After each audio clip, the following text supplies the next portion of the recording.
It seems to me there's a common theme amongst so many governments, democratic or not democratic, capitalism or communism or socialism. The mistake is a common theme, and that is they do not understand how to run housing. There is no national housing policy in any country. I mean, it doesn't matter how rich or wealthy the country is, or how good its resources is, or how intelligent its leaders are, or how proficient its workers are. Unless you get that factor right, that equation right, with a certain amount of people being taken care of by a national housing system. It doesn't mean you have to have poor quality houses because they're not into the private market, because there's always a return on the building of the houses. It doesn't matter if it's a real estate banker generated market, which it is, with the media propagating the idea for ever inflating property prices is a way to get rich. Well, it's not. It always has been for a long time, 1,000 years. It's not new. Economics is not new. It always has been a means to send a economy broke or cause all sorts of disruptions to governments, because they do not know. They come to this point where there's an overpowering amount of debt caused by housing or inflation of accommodation all over. There's nothing wrong with having private estates and all the wealth and all that's been going back forever, but nonetheless, when you do not account for that part of the economy that is not productive but essential to the running of the economy, and you do not account for that in your housing policy or your fiscal distribution policy, then you make it a fundamental mathematical error, and becomes a bad math system, and it accumulates and compounds a debt to the government itself. The government then, as it's done in America or everywhere, Australia, everywhere else, I suppose it's everywhere, it's a common theme, the government then becomes a massive cause of debt because of itself. It's made these fundamental errors that it can't get out of.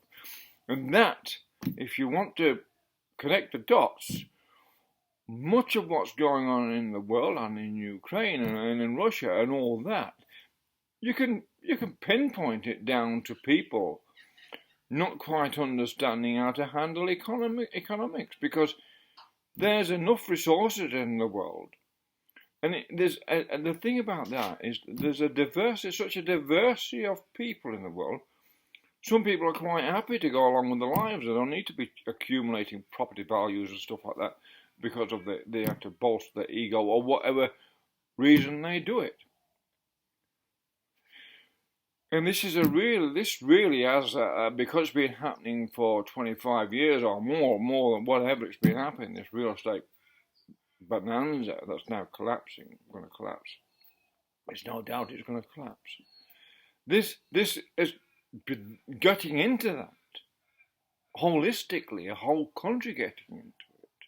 Essential service people, government, etc., and private sector. It's disrupted the whole idea of government itself, what government's supposed to do in regards to running an economy, regardless if it's a communist country, a socialist country, or a capitalist country. It makes no difference. The economic framework and foundation is always the same. You could have a communist country that gets extremely rich, and richer than any communist country, for instance, could be wealthier per capita than anyone else if its cost of housing was kept low. That may think, well, the idea that property value gives you wealth, it doesn't. It gives you debt. It's a manifestation of people's desires to inflate the debt so they can inflate the profits of banks and all those people who finance and other things through that inflation. And that's what it's all about. Globally financed inflationary debt systems. But this gets back, I want to say about Xi Jinping and his sentiments towards communism, as in the Mao Zedong. How does he get back? The fact that China, it's understand, and I don't take sides, I refuse in this world at the moment. How could anyone take sides? Let's face it. What side? Very few leaders seem to be on the side of the people, wherever they are.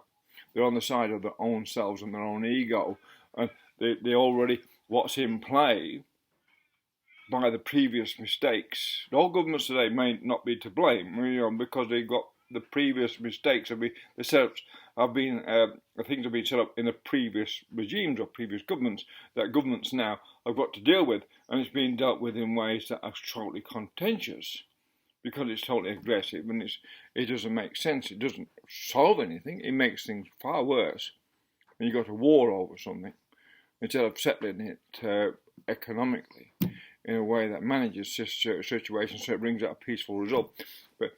And I digress. But when I get to Xi Jinping,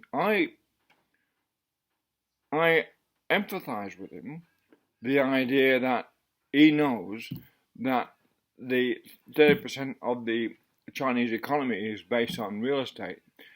He must know that was a mistake. He must know that disrupted the story of communism. And it was an interesting story. It's an interesting experiment that if it went along enough, what happens? What happens with that? What happens with that? Because it's a matter of adjusting psychology to anything. It doesn't mean people don't own anything. Like Klaus Schwab said, they own their cars and they own what's in their houses. Maybe not owning a house is irrelevant, because my father always said houses should all be leased. Now, that might be contentious. He repeated it over and over again. No one should own land. No one should own property. Well, that's not actually, and people say that's a communist or socialist idea. No, it's not. That's an economic idea. What founds wealth, real wealth in society, will be lowering debt or not having so much debt, so society is in less stress, and therefore, by using the economy and the fiscal distribution in a more prosaic way, you could then employ more people on all sorts of developments rather than just building houses. I mean, all sorts of developments can't be done because all the money is being deployed into paying for housing debt. My government needs now to finance all this massive housing debt it's caused by borrowing. And it's the same no matter whether in China, I don't know, Russia goes, or England, or Australia, or certainly in America, or New Zealand. Wherever they are, they've all been disrupted by the idea of getting rich out of the housing and having a lot of property portfolios. And it's all the same, no matter where you are, which area you are in the world, it all looks about the same. And this is why Xi Jinping, I agree with him that he has a problem he needs to resolve when it comes to dealing with the debt caused by housing inflation in China. So how he does that is by appropriating a certain amount of houses. He's got the power to do that. And it's a good power to have if he uses it in a beneficial way for China.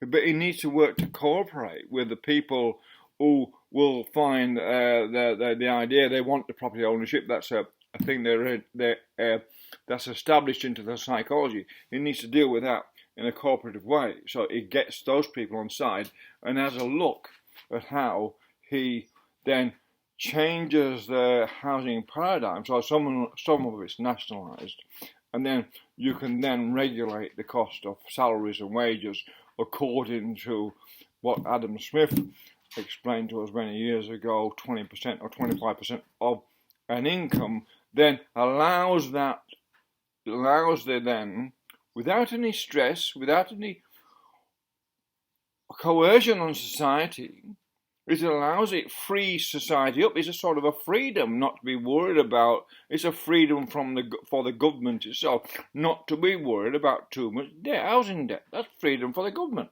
That frees government and to think about what it can do otherwise to sustain its economy, or reparations to rivers and dams and all those things, what will make a country like China great. It's this idea of cooperation is the only way to get out of a hole that China's been placed into by it getting basically talked into getting into the housing market, property market, which I always thought was a serious an error of judgment in a way. I mean, it's an exciting thing to do. I'm going to get rich, and there's nothing big blocks of high rises and cities. The big players will get into that and capitalise on that property and real estate. But nonetheless, it's far wealthier in the end because you don't get as much debt if you can have a nationalist housing system what accommodates those people whose wages you need to keep lower, but not have a low quality house. You don't need to have a lower quality house because it may be better for someone's ego if they drive past your home and you look poverty stricken. And the thing is also, because a human is so diverse, not everyone, people are happy. People are happy just living in a place and living their life. No one wants to be a leader. Not everyone wants to be a property magnate. People just want to have a more human philosophy about life itself. They just want to live life, enjoy themselves, and get on with it without all this contentious coercion that governments all over the world are now faced with because they've made a fundamental error right through for many years now, for decades, in regards to running the world's economies. It's been a really tragic mistake. Thank you.